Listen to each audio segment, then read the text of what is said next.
Very good morning बच्चों। आज हम कक्षा 10वीं की आलोक भाग 2 का प्रथम अध्याय नींव की ईंट जो चैप्टर है उसके बारे में हम डिस्कस करेंगे। उससे रिलेटेड जो पुस्तक में प्रश्न उत्तर दिए गए हैं उन सब का डिस्कशन हम यहाँ करेंगे। साथ ही साथ आप लोग प्रश्न उत्तर लिखते जाइएगा ताकि आपकी एग्ज़ाम की तैयारी अच्छे से हो सके। तो बढ़ते हैं अभ्यास माला की तरफ। प्रथम प्रश्न है, राम वृक्ष बेनीपुरी का जन्म कहाँ हुआ था? राम वृक्ष बेनीपुरी जी का जन्म मुजफ्फरपुर जिले के बेनीपुर नामक गांव में हुआ था।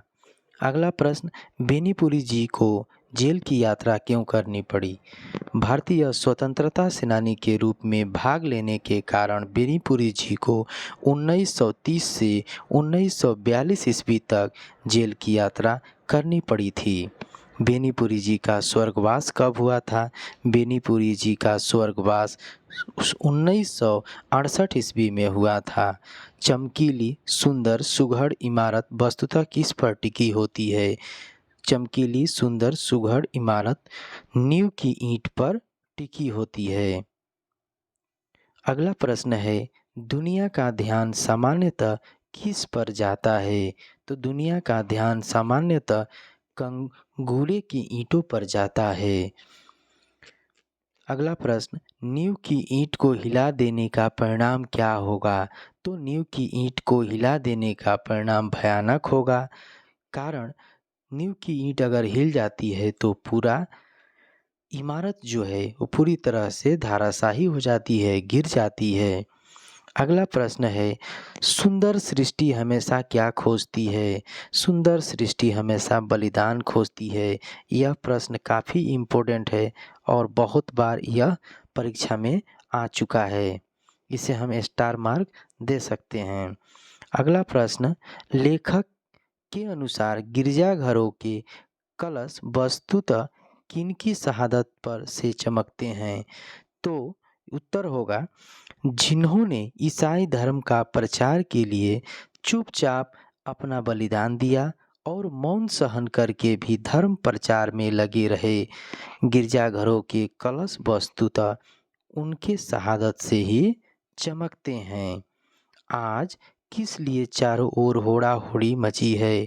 आज कंगूरे की ईंट बनने के लिए चारों तरफ होड़ा होड़ी मची है, अर्थात चारों तरफ दिखावे के लिए होड़ा होड़ी मची है। अगला प्रश्न है, पठित निबंध में सुंदर इमारत का आशय क्या है? तो पठित निबंध में सुंदर इमारत का आशय है उन्नति करने वाला समाज या देश जो दुनिया में चमकते हैं। मतलब जो भी उन्नति या विकसित देश हैं वे सुंदर इमारत के का स्वरूप हैं।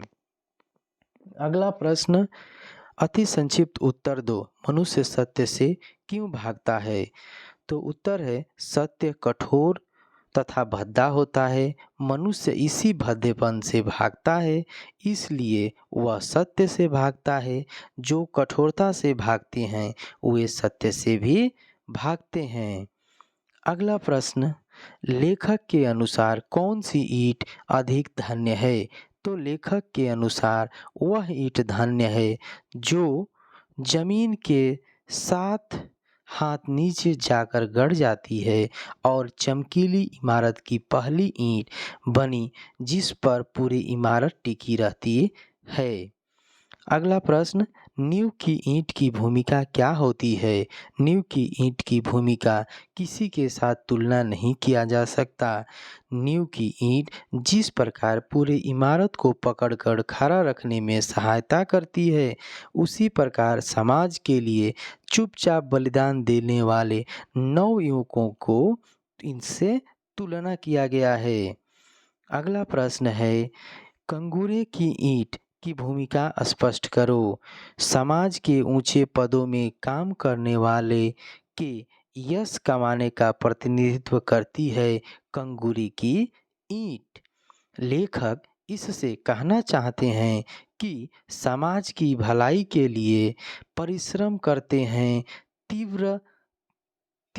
नींव के ईंट, लेकिन अधिक सम्मान तो उसको मिलता है जो कंगूरे की ईंट वाले हैं।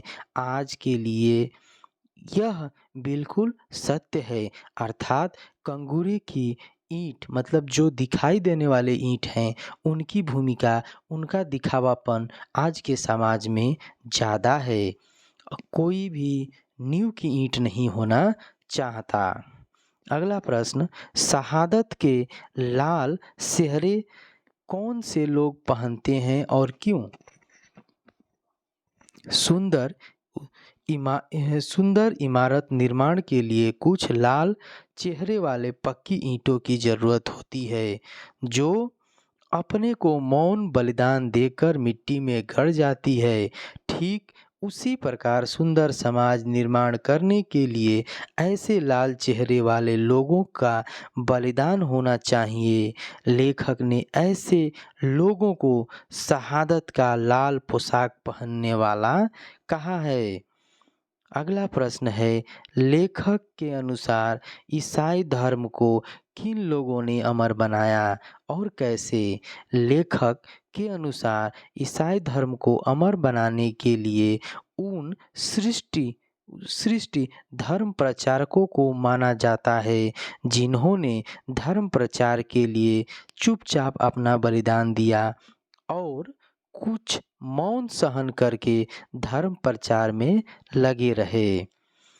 अर्थात जिन्होंने ईसाई धर्म के प्रचार के लिए अपना सर्वस्व लुटा दिया और अपने को बिना किसी दिखावे के, बिना किसी भेदभाव के अपने धर्म के प्रति खपा दिया, वैसे लोग ईसाई धर्म के नींव की ईंट हैं। अगला प्रश्न है, आज देश के नौजवानों के समक्ष क्या चुनौती है? आज देश के नौजवानों के समझ क्या चुनौती है? 7 लाख गांवों का नवनिर्माण, हजारों शहरों और कर कारखानों का नवनिर्माण। कोई शासक इसे संभाल नहीं सकता। ज़रूरत है ऐसे नौजवानों की जो इस काम में अपने आप को चुपचाप खटा दे। अर्थात देश के नौजवानों के समक्ष 7 लाख गांवों का नवनिर्माण करने की जिम्मेदारी सामने है। अगला प्रश्न, संक्षिप्त उत्तर दो लगभग 50 शब्दों में। मनुष्य सुंदर इमारत के कंगूरे को तो देखा करते हैं, पर उसकी नींव की ओर उनका ध्यान क्यों नहीं जाता? मनुष्य अपना स्वभाव से चुपचाप मरने की बजाय यश चाहते हैं, किंतु ऐसी यश प्राप्ति के लिए हमेशा जो बलिदान देना पड़ता है, उससे दूर रहते हैं। लोग कठोरता से भागते हैं, अर्थात सत्य से भागते हैं, लेकिन यश से नहीं भागते। बिना परिश्रम से यश आशा करते हैं। जैसे स्वतंत्रता के बाद लोग पद, यश, धन के पीछे होड़ा होड़ी कर रहे हैं, किंतु नए समाज निर्माण के लिए चुपचाप कर्म नहीं करना चाहते। ऐसे ही लोगों ने इमारत के कंगूरे तक देखती है और नींव तक नहीं देखती, क्योंकि वे यश चाहते हैं और ऐसे लोग सिर्फ अपने दिखावे, अपने नाम के लिए जी रहे हैं, ना कि कंगूरे की नींव की ईंट वे बनना चाहते हैं। वे लोग नींव की ईंट नहीं बनना चाहते। अगला प्रश्न है, लेखक ने कंगूरे के गीत गाने के बजाय नींव की ईंट के गीत गाने के लिए क्यों आग्रह किया है या आह्वान किया है? लेखक बेनीपुरी जी ने आज देश के नवयुवकों को आह्वान कर रहा है और क्या कहते हैं? देश के नव निर्माण के लिए नींव की ईंट के समान चुपचाप अपने को न्यौछावर करने के लिए, क्योंकि आज़ादी के बाद हजारों नगरों, कारखानों और लाखों गांवों का नवनिर्माण हो रहा है। इसके लिए चुपचाप काम करने वाले लाखों नव युवकों की आवश्यकता है। इसलिए वह सबको आह्वान करना चाहते हैं जिससे वह एक दिन नींव के गीत गा सकें, क्योंकि नींव बनने वालों को इससे प्रेरणा मिल सके। इसलिए वे हमारे नवयुवकों को नींव की ईंट बनने का सलाह देते हैं और हमारे नवयुवकों से ये बताते हैं कि आप कंगूरे की ईंट बनने के बजाय नींव की ईंट बने, ताकि हमारे समाज का उन्नति हो। अगला प्रश्न है, सामान्यतः लोग कंगूरे की ईंट बनना तो पसंद करते हैं, परंतु नींव की ईंट बनना क्यों नहीं चाहते? नींव की ईंट का अर्थ मौन बलिदान देना और कंगूरे की ईंट का अर्थ है यश प्राप्त करने वाला कार्य करना। यह मानव स्वभाव है यह वह चुपचाप मरने के बजाय जीवन में अनायास प्रशंसा चाहता है। इसलिए आप दुनिया में कंगूरे की ईंट बनने के लिए लोगों में चारों तरफ होड़ा-होड़ी मची है। भारत के स्वतंत्रता लड़ाई में अनेक वीर शहीद हो गए, लेकिन स्वतंत्रता के बाद कुछ लोग यश, पद और धन के पीछे दौड़ते हैं और आज भी दौड़ते दिखते हैं। अगला प्रश्न है, लेखक ईसाई धर्म को अमर बनाने का श्रेय किन्हें देना चाहता है? यह प्रश्न परीक्षा के दृष्टि से काफ़ी इम्पोर्टेंट है। उत्तर पढ़ते हैं, लेखक ईसाई धर्म को अमर बनाने का श्रेय उन धर्म प्रचारकों को देते हैं जिन्होंने धर्म प्रचार के लिए चुपचाप अपने को बलिदान दिया और मौन सहन करके धर्म प्रचार में लगे रहे। धर्म प्रचार करने में कितने ही लोगों का मौत हो गई, उसका हिसाब नहीं, लेकिन यह सत्य है कि उन्हीं के पूर्ण प्रयास से आज ईसाई धर्म एक श्रेष्ठ धर्म बन गए। इसलिए लेखक बेनीपुरी जी ने उन अनामी शहीदों को श्रेष्ठ माना है। अगला प्रश्न है, हमारा देश किसके बलिदानों के कारण आज़ाद हुआ? हमारा देश आज़ाद हुआ, लेकिन आज़ादी के पीछे अनेक अनामी शहीदों का बलिदान है, जिसके नाम इतिहास में कहीं नहीं लिखा गया। शायद उनकी चर्चा भी कहीं नहीं होती। ऐसे लोग बिना यश से देश को आज़ादी प्रदान किया। इस प्रकार नींव की ईंट की तरह अनाम शहीदों के बलिदान से ही हमारा देश आज स्वाधीन हुआ है। अगला प्रश्न है, दधीचि मुनि ने किस लिए और किस प्रकार अपना बलिदान किया? पुराण के अनुसार दधीचि मुनि एक तपस्वी ऋषि थे। उसी के अनुसार वृत्रासुर नामक एक असुर भी थे। वह अमर बने थे, किसी भी अस्त्र से वह नहीं मरेंगे, इसलिए वह देवराज इंद्र को भी आक्रमण किया था। उपाय विहीन होकर देवराज इंद्र ने दधीचि मुनि के पास सब कुछ बताया। अस्त्र बनाने दधीचि मुनि के हड्डी को मांगा। असुरों को मारने के लिए दधीचि हड्डियों को दान दिया और इससे वृत्रासुर मारा भी गया। इस महान बलिदान आज भी स्मरणीय और प्रेरणादायक है। इस तरह हम कह सकते हैं कि जिस तरह दधीचि मुनि ने अपना सर्वस्व दिया उस वृत्रासुर राक्षस को मारने के लिए, उसी तरह हमारे नवयुवकों को ज़रूरत है कि अपना सर्वस्व दें, जिससे कि हमारे समाज में एक नव निर्माण हो सके। अगला प्रश्न है, भारत के नव निर्माण के बारे में लेखक ने क्या कहा है? भारत के नव निर्माण के लिए देश के उन नवयुवकों को आह्वान किया जो देश के नवनिर्माण के लिए नींव का ईंट के समान चुपचाप स्वयं को सौंप देगा।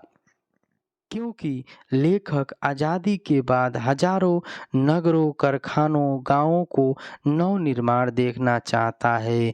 इसके लिए चुपचाप काम करने वाले लाखों नवयुवकों की आवश्यकता है। इसलिए वे उन लोगों को आह्वान किया है। अगला प्रश्न है, नींव की ईंट शीर्षक निबंध का क्या संदेश है? नींव की ईंट शीर्षक निबंध का क्या संदेश है? तो नींव की ईंट निबंध से देश के नवयुवकों को नवनिर्माण के लिए प्रेरणा दिया है। इमारत के कंगूरे का प्रशंसा से भविष्य में देश का कोई लाभ नहीं होगा जिससे नींव की ईंट से होती है। जिस प्रकार नींव की ईंट के बलिदान से इमारत खड़ा हुआ है, उसी प्रकार देश के नवयुवकों के बलिदान से नए समाज बन सकते हैं जिससे राष्ट्र को मजबूती प्रदान कर सकते हैं। अर्थात हमें क्या बनना चाहिए? नव कंगूरे की ईंट बनने के बजाय हमें नींव की ईंट बननी चाहिए। अगला प्रश्न है, साम्यक उत्तर दो लगभग 100 शब्दों में। नींव की ईंट का प्रतीकार्थ स्पष्ट करिए। तो नींव की ईंट पाठ के मूल नींव की ईंट बेनीपुरी जी के रोचक एवं प्रेरक ललित निबंधों में अन्यतम है। नींव की ईंट का प्रतीकार्थ है समाज का अनाम शहीद जो बिना किसी यश लोभ के समाज के नवनिर्माण हेतु आत्म बलिदान के लिए प्रस्तुत है। सुंदर इमारत का आशय है नया सुंदर समाज। कंगूरे की ईंट का प्रतीकार्थ है समाज का यश लोभी सेवक जो प्रसिद्ध प्रशंसा अथवा अन्य किसी भी स्वार्थवश समाज का काम करना चाहता है। निबंधकार के अनुसार भारतीय स्वाधीनता आंदोलन के सैनिकों नींव की ईंट की तरह थे, जबकि स्वतंत्र भारत के शासकों कंगूरों की ईंट निकले। भारत वर्ष के 7 लाख गांवों, हजारों शहरों और सैकड़ों कारखानों के नवनिर्माण हेतु नींव की ईंट बनने के लिए तैयार लोगों की जरूरत है। परंतु विडंबना यह है कि आज कंगूरे की ईंट बनने के लिए चारों ओर होड़ा-होड़ी मची है। नींव की ईंट बनने की कामना लुप्त हो रही है। इस रूप में भारतीय समाज का नवनिर्माण संभव नहीं है। इसलिए निबंधकार ने देश के नौजवानों से आह्वान किया है कि वे नींव की ईंट बनने की कामना लेकर आगे आएं और भारतीय समाज के नवनिर्माण हेतु चुपचाप अपने को खपा दें। अर्थात वे देश के निर्माण के लिए आगे बढ़ें, ना कि सिर्फ नाम और दिखावे के लिए।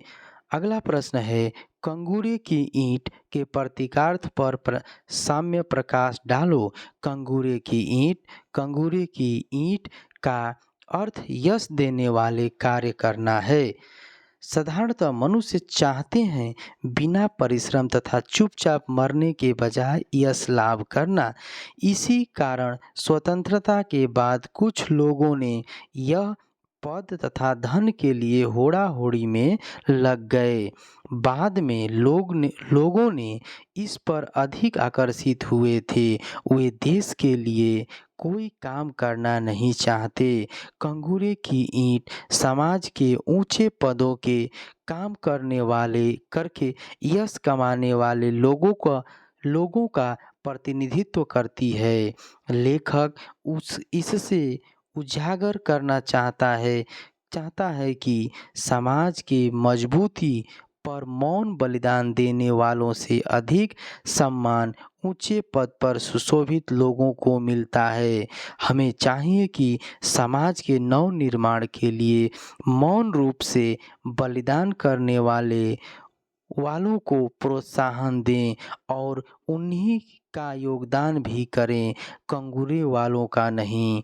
अर्थात जो आज हमारे समाज में लोग कंगूरे की ईंट बन रहे हैं, अर्थात कम काम करके अधिक दिखावा कर अपना नाम यश कमाना चाहते हैं, हमें उनका क्या करना चाहिए? हमें उनका समर्थन करने के बजाय हमें उनका समर्थन नहीं करना चाहिए और उनके बजाय चुपचाप अपने को सच्चे अर्थों में देश सेवा में अपने को न्यौछावर करने वाले व्यक्ति का समर्थन हमें करना चाहिए। सही मायने में कहा जाए तो वे ही नींव की ईंट हैं।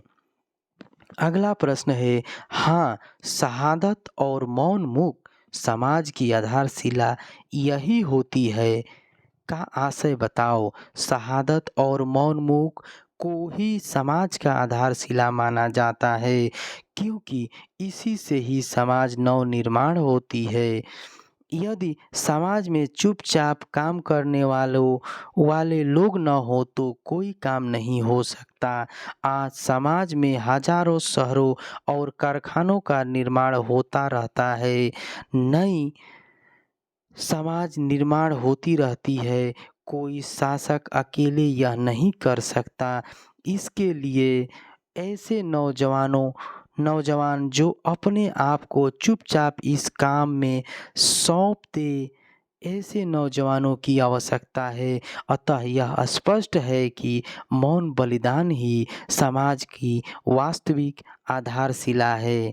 अर्थात बिना बलिदान के हम अपनी सुंदर समाज का गठन नहीं कर सकते। हमारे नवयुवकों से यह प्रार्थना है कि वे समाज के नव निर्माण में हिस्सा लें। वे कंगूरे की ईंट अर्थात दिखावा करने की कोशिश ना करें। तो ये इस पाठ से कुछ महत्वपूर्ण प्रश्न थे जिसका उत्तर मैंने यहाँ आप सबके साथ साझा किया। मैं उम्मीद करता हूँ कि आप सबको यह वीडियो पसंद आई होगी और आप लोग अधिक से अधिक इसे लाइक शेयर कमेंट करें और आपकी जो भी दिक्कत समस्या होगी उसके लिए आप हमें कमेंट बॉक्स में ज़रूर बताएंगे। Thank you.